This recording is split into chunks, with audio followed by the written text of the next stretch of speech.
Good morning, and welcome to Dev Day. Thanks for being here in San Francisco, the city where we started and where we are committed to building the future of AI. It's been almost 2 years since our first Dev Day. We, but most importantly, all of you, have come a long way since then. Back in 2023, we had 2 million weekly developers and 100 million weekly ChatGPT users. We were processing about 300 million tokens per minute on our API. And that felt like a lot, to us at least at the time. Today, 4 million developers have built with OpenAI. More than 800 people use ChatGPT every week, and we process over 6 billion tokens per minute on the API, thanks to all of you. AI has gone from something people play with to something people build with every day. Before we get started with all of today's announcements, we want to do something fun. On the screen behind me are the names of the developers in the room who have built apps on our platforms that have crossed some big milestones. 10 billion tokens processed, 100 billion, even 1 trillion. Let's give them a round of applause.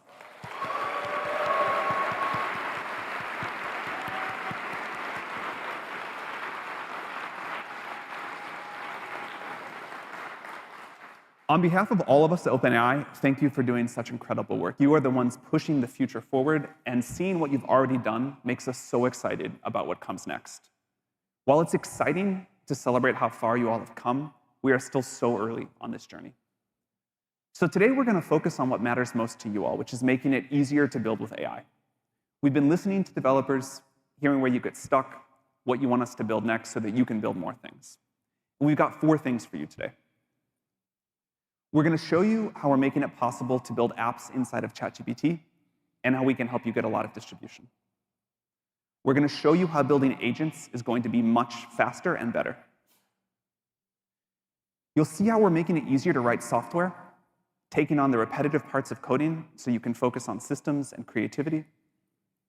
And underneath all of this, we'll give you updates to models and APIs to support everything you want to build.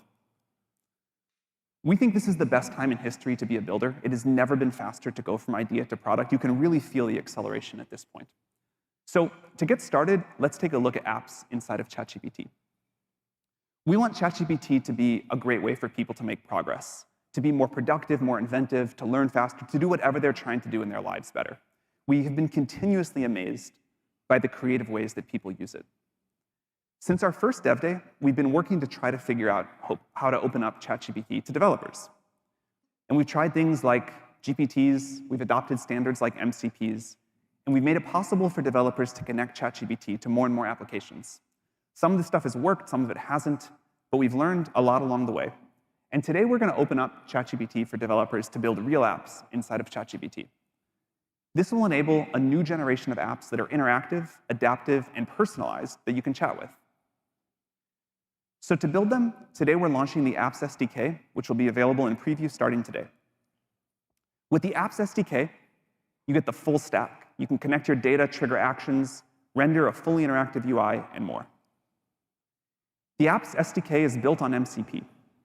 You get full control over your backend logic and front-end UI.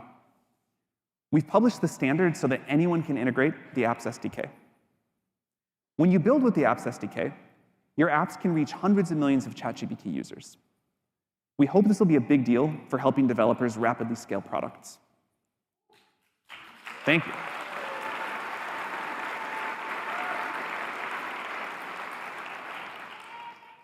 You're welcome. If a user is already subscribed to your existing product, they'll be able to log in right from the conversation. And in the future, we're going to support many ways to monetize, including the new agentic commerce protocol that offers instant checkout right inside of ChatGPT. So let's take a look at a few examples. When someone's using ChatGPT, you'll be able to find an app by asking for it by name. For example, you could sketch out a product flow for ChatGPT and then say, Figma, turn the sketch into a workable diagram. The Figma app will take over, respond, and complete the action. You can also then launch FigJam from ChatGPT if you want to iterate further. We're also making apps discoverable right in the conversation. So when a user asks for something, we can surface a relevant app as a recommendation.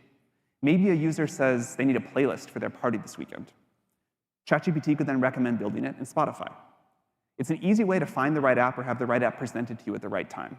And there will be a whole bunch of new ways for developers to get discovered. So now, rather than just talk about this, I'd like to invite Alexi to the stage, and we'll show you a live demo. Thanks, Alexi. Hi, I'm Alexi, a software engineer on ChatGPT working on Apps SDK. I'm super excited to showcase some of the first apps users will be able to interact with today. The magic of these apps is combining their rich interactive visuals with the power of ChatGPT. Let's start with Coursera. Let's say I don't spend enough time thinking about machine learning at work, and I want to learn more. I can ask the Coursera app in ChatGPT to help me learn more about this. I can say, Coursera, can you teach me something about machine learning? Since this is my first time using Coursera in ChatGPT, I'll need to consent to connect. The next time I use it, I'll be able to dive in immediately.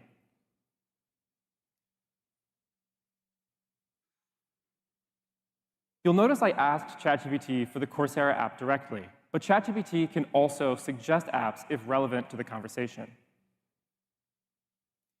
Apps in ChatGPT, by default, are displayed inline and can support anything that you can render on the web, like this video shown here.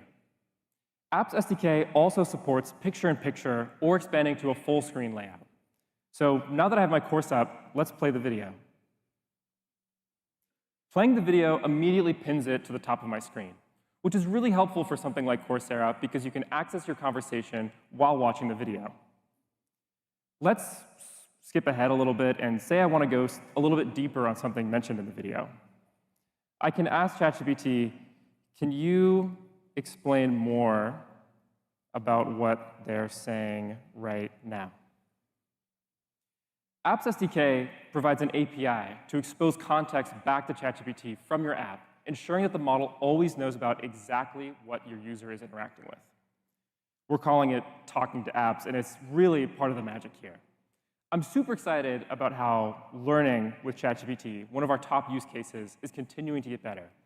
And with apps in the Apps SDK, you can unlock richer educational experiences for users around the world.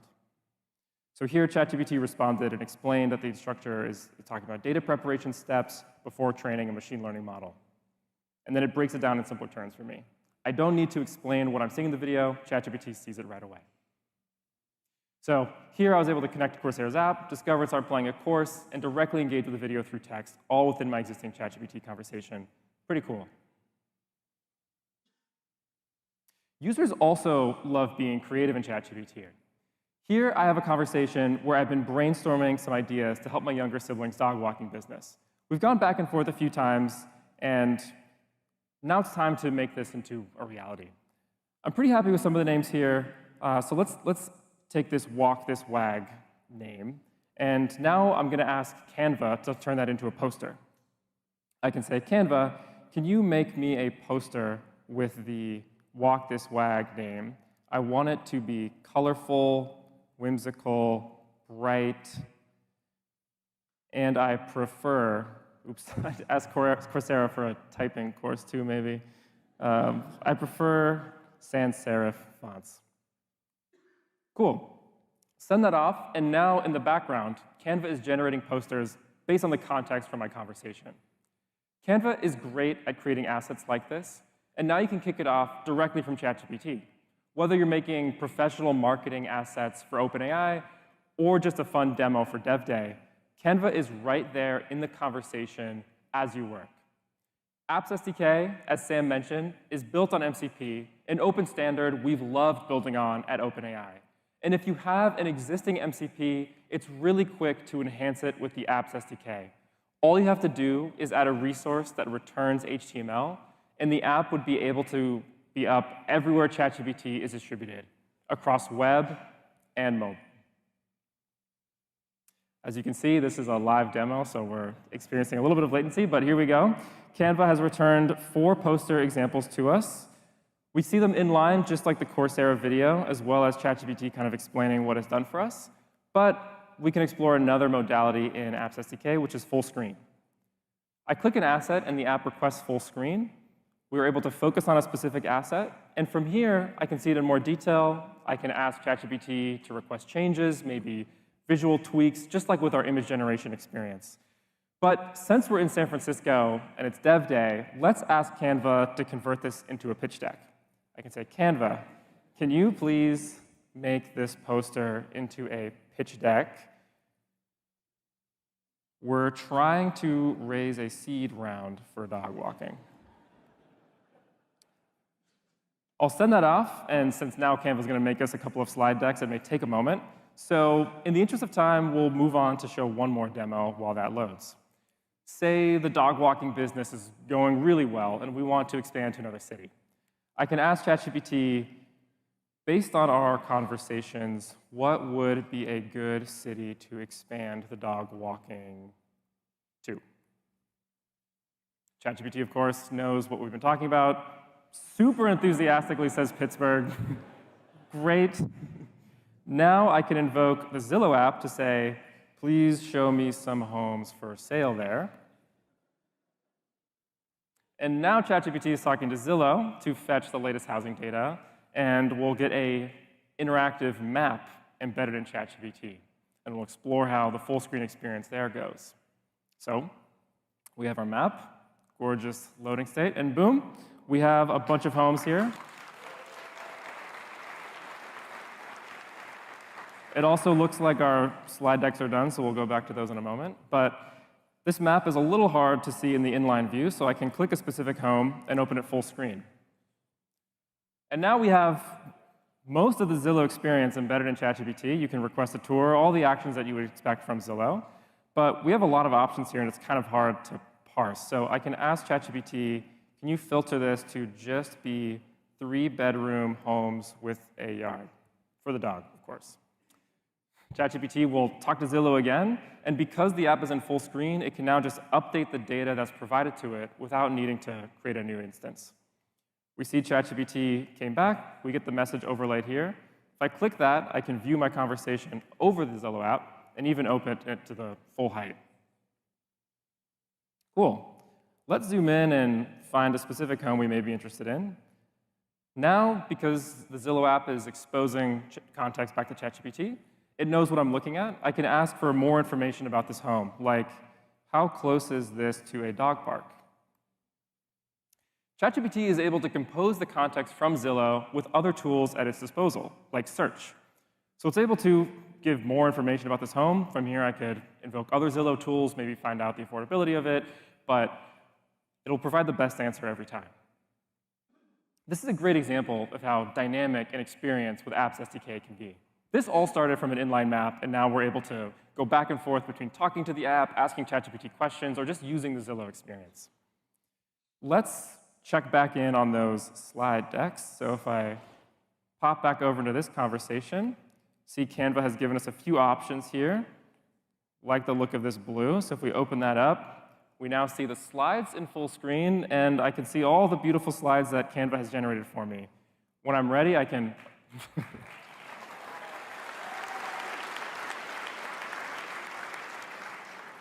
just like the posters, I could ask for follow-up edits, and when I'm ready, I can open this in Canva to get the real slides out and hopefully close the seed round. So there it is, the magic of apps and ChatGPT, conversations that unite the intelligence of ChatGPT with your favorite products, resulting in truly novel experiences. I'm so excited to keep building this with all of you. Can't wait to see what you do with it. Now,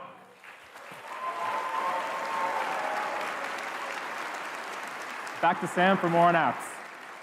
That was awesome. Thanks, Lexi. That was great. It's very hard to type and talk in front of a bunch of people at the same time, so you did very well. We're excited for you to try out the apps that you saw in the demos, along with a few more from these launch partners. They'll be available in ChatGPT today, and this is just the beginning. We're going to roll out more apps from partners in the weeks ahead. For developers, the Apps SDK is available in preview to start building with today. Our goal is to get this in your hands early, hear your feedback, build it together with you. And then later this year, developers will be able to submit apps for review and publication. We'll also release a directory that users can browse, in addition to discovery and conversation. Any apps that meet the standards provided in our developer guidelines will be eligible to be listed. Apps that meet higher standards for design and functionality will get featured more prominently, including in the directory and suggested as apps and conversations. We've published a draft of the developer guidelines along with the Apps SDK, so you'll know what to expect. and we'll share more in monetization from apps soon. We'd also love your feedback about what you'd want. This should be an exciting new chapter for developers and for ChatGPT users. So that was apps, and we hope everyone loves it. Thank you.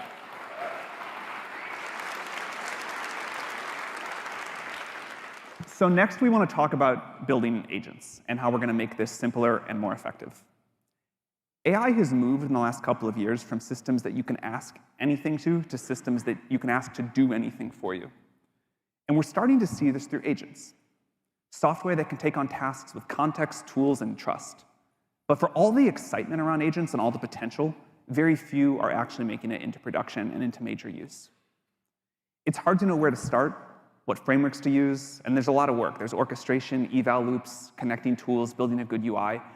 And each of these layers adds a lot of complexity before you know what's really going to work. Clearly, there's a ton of energy, and the opportunity is very real. So we've talked to thousands of teams, many of them in this room, who are building agents to reimagine how work gets done.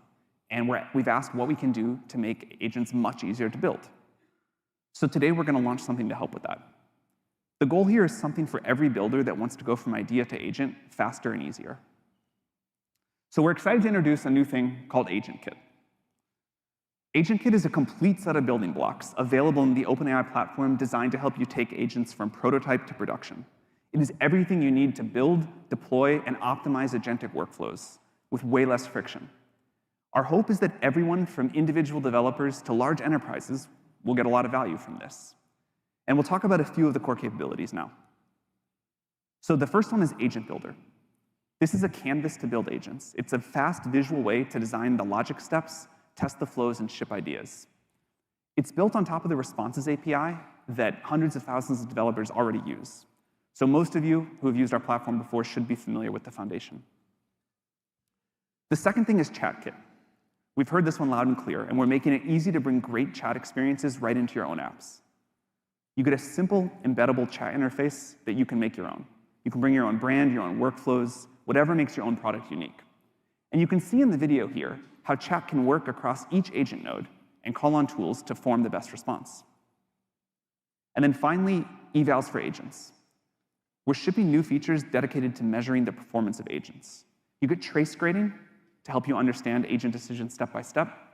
You get data sets, so you can assess individual agent nodes. You get automated prompt optimization. And you can even now run evals on external models directly from the OpenAI platform. This is all the stuff that we wished we had when we were trying to build our first agents. And of course, agents need access to data. So with OpenAI's connector registry, you can securely connect agents to your internal tools and third-party systems through an admin control panel, while keeping everything safe and under your control. So let's look at a couple of examples. Albertsons runs over 2,000 grocery stores across the US. More than 37 million people shop there each week. And each store is like its own little economy. Managers have to make all these constant decisions, tweaking this promotion or that product mix, resetting the displays, working with a bunch of vendors. It's like a lot of stuff. So Albertsons built an agent using AgentKit. So now imagine a situation where sales are unexpectedly down for ice cream, down 32%. Before, this would have kicked off a long process of reporting. There'd be spreadsheets and meetings, a lot of panic. They sell a lot of ice cream, very important to them. Now an associate can just ask the agent what's going on. The agent will look at the full context of everything it can discover, seasonality, historical trends, external factors, and it'll give a recommendation. Maybe it's time to adjust the display or to run a local ad. So let's take a look at another agent. HubSpot is a customer platform used by hundreds of thousands of organizations around the world.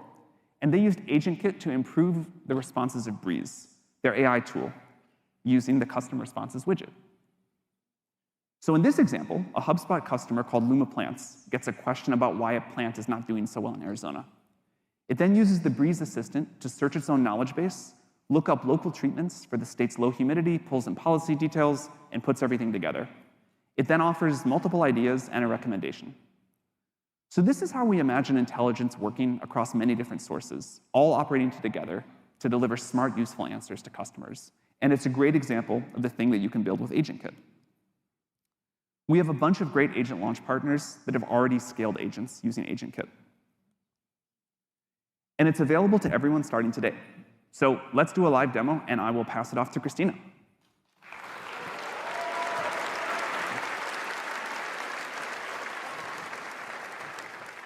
Thanks, Sam. Hi, everyone. I'm Christina, and I work on the team building AgentKit. Today, I want to show you how AgentKit helps developers create agents faster than ever before. So you may have already seen our DevDay website. It's the site here that all of you have access to and has everything about today's schedule. But right now, it's just a static page. What if it could actually help you navigate the day and point you to the sessions that are most relevant to you? We're OpenAI. We need to have AI in our DevDay website. So that's what we're going to build together, an agent powered by AgentKit deployed right here inside this site.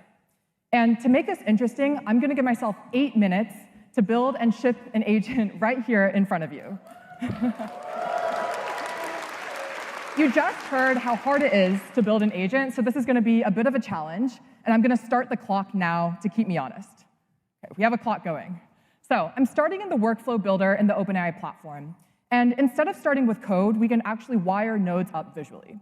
Agent Builder helps you model really complex workflows in an easy and visual way using the common patterns that we've learned from building agents ourselves. So here on the left, we've already extracted the common building blocks. For example, tools like file search and MCP, guardrails, human in the loop, and other logical nodes. Today, I'm planning on building a workflow that uses 2 specialized agents. The first will be a sessions agent, which will return information about the schedule, and the second will be a more generic DevDay information agent. So I'm starting off with a categorizing agent to just help route and categorize the type of message coming in, whether it's asking about a specific session or something more generic. And then I've added in an if-else node to route behavior based on that classifier. Next, I'll create the session agent. Here, I'll drag and drop an agent node. I'll call this session agent. I'll give it the context about kind of grabbing information about a session. And then I can add in various tools here. Today, I already have a doc with all the information about sessions, so I'll simply drop that in. Let's call this sessions and attach it. So this agent now has all of the information needed to answer my questions. But showing the schedule should also be fun and visually interesting, not just plain text. So I'll also create a widget for them. I'll head over to our widget builder. Here I could create a widget from scratch. I can browse the gallery to learn about other widgets and reuse them. But for today, I've actually already designed a widget for this use case. In this case, it's an onboarding session widget for Froj, one of our DevDay friends that you'll see around the venue, who's holding a 101 onboarding session in Golden Gate Park. So we can simply download this and then head back over to our agent and just attach it in as, I don't think I clicked download, so let me go back and actually click the button. Download. There we go. Great. So head over and attach it as an output format for the sessions agent that we just created. Drop that in. We can preview it to make sure we added in the right widget, and everything looks ready to go. So this session agent is now done. Next, I'll create the general DevDay agent. So once again, I'll drag in an agent node. Let's call this the DevDay agent. We'll once again give it some context about what it's doing, and then we'll also make it speak in the style of Froj just to make it really on brand with the day. We'll add in a file once again, so we have a file with all of the information about the day. Call this DevDay. Attach it. This agent is ready to go as well, and we'll attach that here. Now, it looks like I have a couple more minutes, so let's add in some additional security with one of the pre-built guardrails. So one of the most important things when building agents is being able to trust them, and guardrails help you have that confidence, protecting against hallucinations, adding moderation, blocking PII. In this case, we already have a couple pre-built guardrails. I'll turn one on for a PII, and then I'll just include name as well so I can easily verify its behavior. I'll attach this in to the beginning of the workflow to make sure Froj is really protected against PII, and then I'll add in an additional agent to handle cases when this information is passed in. So again, I'll make it speak in the style of Froj to stay consistent, and I'll remind it that it cannot help with questions that contain sensitive information and remove kind of the context.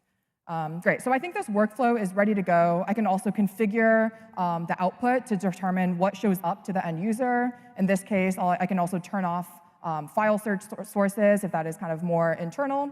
And I think that's it. Let's test it out. I can preview this directly from our agent builder. So here I can ask, what session to attend to learn about building agents? And I can see this message moving its way through that workflow we just created, checking guardrail, categorizing intent, pulling information from the file of sessions that I just added in, finding the right session, using the widget that I added, and determining, orchestrating agents at scale at 11:15 with James and Rohan is like the best session for me to go to learn more about this. And then I see a couple ribbits because this is actually Froge talking to me and ribbiting at me. So, okay, I think this agent looks good. Need to watch the time.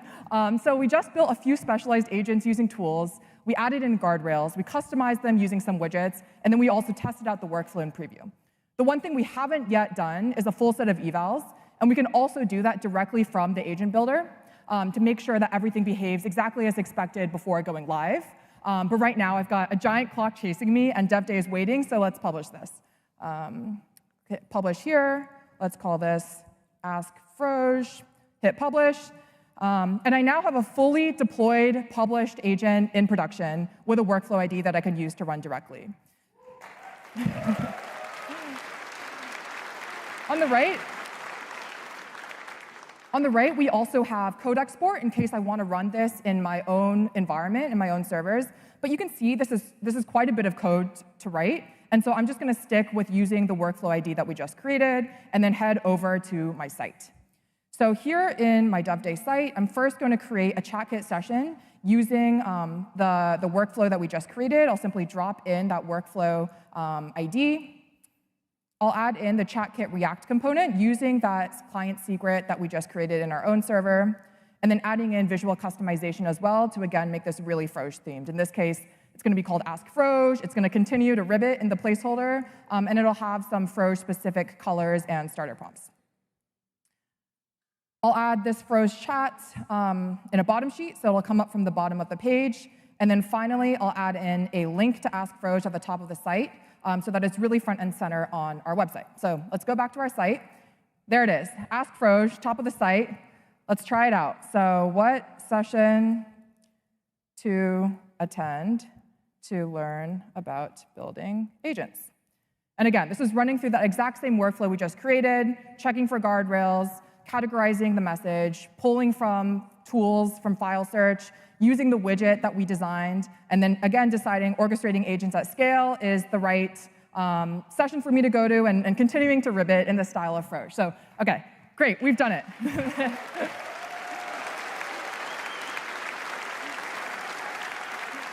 The agent is ready. We can stop the clock. The agent is ready with 49 seconds to spare.